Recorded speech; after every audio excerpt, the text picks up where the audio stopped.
देखिए uniform solid cylinder of radius capital R, इसको omega naught initial angular velocity देके इस कॉर्नर में रख दिया बेटा इस तरह से। ठीक है, तो आपको ओमेगा नॉट गिवन है, सिलेंडर को कितनी इनिशियल एंगुलर वेलोसिटी गिवन है, वॉल और ग्राउंड दोनों पर फ्रिक्शन जो है, दोनों पर फ्रिक्शन कोफिशिएंट म्यू के है इसका। ठीक है ना, वॉल पर और ग्राउंड पर दोनों पर फ्रिक्शन कोफिशिएंट म्यू के है। तो how many turn cylinder will complete before it stops, तो ये सिलेंडर रुकने से पहले कितने टर्न कंप्लीट करेगा। How many turn cylinder will complete before it stops. ठीक है ना, तो ये गिवन क्या क्या है आपको, गिवन है mu, omega naught, capital R और जी, इनकी टर्म में आंसर निकालना है आपको। ठीक है ना, तो ये कैलकुलेशन थोड़ी सी ज्यादा है, इसमें आंसर भी थोड़ा बड़ा सा आ रहा है। हाँ, थोड़ा सा कैलकुलेशन ही ऊपर नीचे हो रहा है, जैन कर लेंगे आप, काफी फॉर्मेट सही है आपका। तो देखिए आप इसमें कैसे करेंगे अब, आप इसमें टॉर्क लगाएंगे बेटा, टॉर्क ही रिटार्डेशन दे रहा है जो है। तो कैसे जा रहा है ये आपको क्लियर है कि इस तरह से, जैसे मैं बनाऊं इस स्फीयर को और दो टेंजेंट बना देता हूँ, एक वॉल बन जाएगी और एक ग्राउंड बन गया यहाँ पे। तो इसकी रेस्पेक्ट में ऊपर जाने की टेंडेंसी है इस पॉइंट ऑफ कांटेक्ट के। ऐसे घुमा नहीं, ऐसे घुमाया, ऐसे ऐसे घुमाया, तो इस तरह से घुमाया है, तो आपकी इधर जाने की टेंडेंसी थी इसके, तो फ्रिक्शन इधर आएगा। ठीक है, तो ये फ्रिक्शन इसको धक्का मार के रखेगा, इसलिए कहीं भागेगा नहीं बेटा। ठीक है ना, आपने ऐसे घुमाया तो फ्रिक्शन की ग्राउंड से इधर आ रहा है, तो इसलिए वो इससे लगा के रखेगा इसको इस दीवार से। ठीक है, और इसके फ्रिक्शन ये वाला कहाँ आ रहा है, ये ऊपर की तरफ आ रहा है, तो लेट्स से इसको F2 बोल देते हैं और इसको F1 बोल रहा हूँ इस वाले। ठीक है ना, इसको F1 बोल रहा हूँ। अभी एक लिख के आपको नॉर्मल रिएक्शन में लिखनी पड़ेगी, नॉर्मल सेंटर से ही पास होगा, ये ज्योमेट्री से क्लियर है आपको। इसको N2 बोल देते हैं, यहाँ की नॉर्मल रिएक्शन को N1 बोल देते हैं। ठीक है, तो आप क्या करोगे, इसमें लगाओ पहले तो टॉर्क की इक्वेशन लिखो, N1 N2 निकालेंगे फिर फोर्स बैलेंसिंग से। पहले सेंटर के अबाउट अल्फा किस डायरेक्शन में प्रोड्यूस हो रहा है, इस डायरेक्शन में प्रोड्यूस हो रहा है, काइनेटिक फ्रिक्शन लग रहा है, कोई डाउट तो नहीं किसी को। रिलेटिव मोशन है तो काइनेटिक ही लगेगा, काइनेटिक का मैग्नीट्यूड बहुत क्लियर होता है हमको, कितना होता है, म्यू इंटू एन होता है। ठीक है, तो इसलिए आपको म्यू के गिवन था, इसने म्यू एस दिया हुआ नहीं, जरूरत नहीं है उसकी, इसने दिया भी आपको म्यू के था इसी वजह से। ठीक है, तो आप टॉर्क लिखिए पहले सेंटर के अबाउट, तो नॉर्मल डायरेक्शन के टॉर्क तो आने नहीं, फ्रिक्शन के टॉर्क आएंगे, दोनों सेम डायरेक्शन में, आर क्रॉस एफ से अगर आप समझ पाते हो, r vector cross F vector दोनों का अंदर की तरफ आ रहा है टॉर्क, और ओमेगा आपका बाहर की तरफ था, ओमेगा बाहर की तरफ था, टॉर्क दोनों अंदर की तरफ आ रहा है, तो ओमेगा को कम करने की कोशिश करेगा। ठीक है, तो लिख दीजिए आप इसमें tau equals to I alpha, तो टॉर्क क्या लगेगा, F one into R plus F two into R, यही लगेगा, F one into R plus F two into R equal to I into alpha. ठीक है, मास एम मान लीजिए इसका, M R square by two into alpha और F one plus F two, तो इसकी जगह कर दीजिए आप mu into N one plus N to into r. ठीक है, ये इक्वेशन वन बन गई।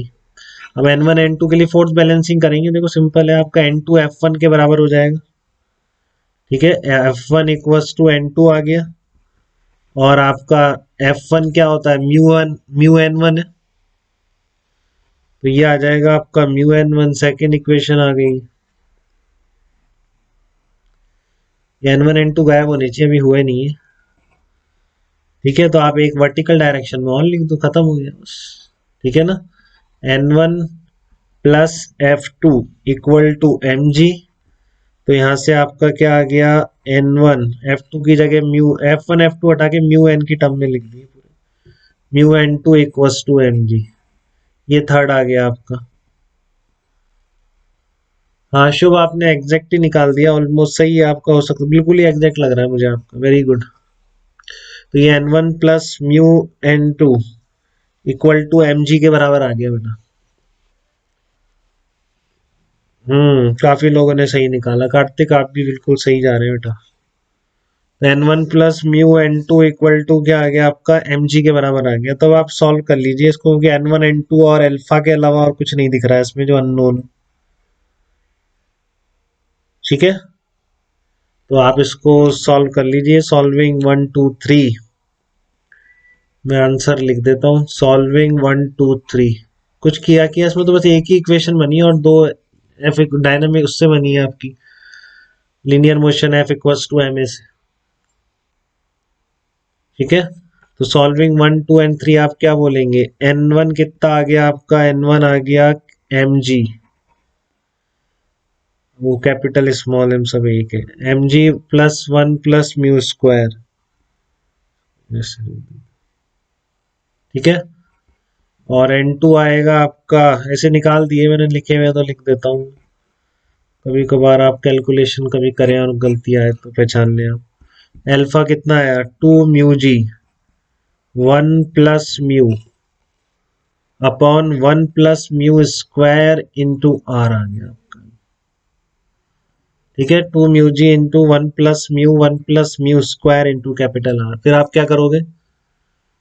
थर्ड इक्वेशन, अब आपको नंबर ऑफ रोटेशन निकालने। अल्फा कांस्टेंट है रिटार्डेशन, तो आपको स्ट्राइक करता है ना बेटा कि आप यहाँ पे अटक जाते हैं कि क्या करें। ऐसा तो नहीं होता आप लोगों के साथ? क्या आएगा? 0 equals to omega naught square minus 2 alpha into theta. Alpha ये रहा, तो आपको तो नंबर ऑफ रोटेशन निकालने। डेल्टा थीटा आ गया आपका omega naught square upon 2 alpha. Delta theta को लिख दोगे आप 2 pi N equal to omega naught square upon 2 alpha, ऐसे लिख दोगे। ठीक है, तो ओमेगा नॉट अल्फा की वैल्यू उठा के यहाँ पुट कर दो, खत्म हो गया बस। आपको पता है ना बेटा रेडियन में है, नंबर ऑफ रिवोल्यूशंस निकालने हैं, तो डेल्टा थीटा को क्या लिखते हैं? क्योंकि एक रिवोल्यूशन में 2 पाई रेडियन होते हैं, तो एन रिवोल्यूशंस में कितने होंगे? 2 पाई है। तो यहां से एन की वैल्यू निकाल लेते हो आप, कितनी आती है? 1 plus mu square omega naught square into R upon 8 pi mu into 1 plus mu into g. ये आंसर आ जाएगा नंबर ऑफ रोटेशंस, ये नंबर ऑफ रिवोल्यूशंस। इतने चक्कर काटने के बाद वो रुकेगा। ठीक है ना, सही आया कई बच्चों का, वेरी गुड बेटा।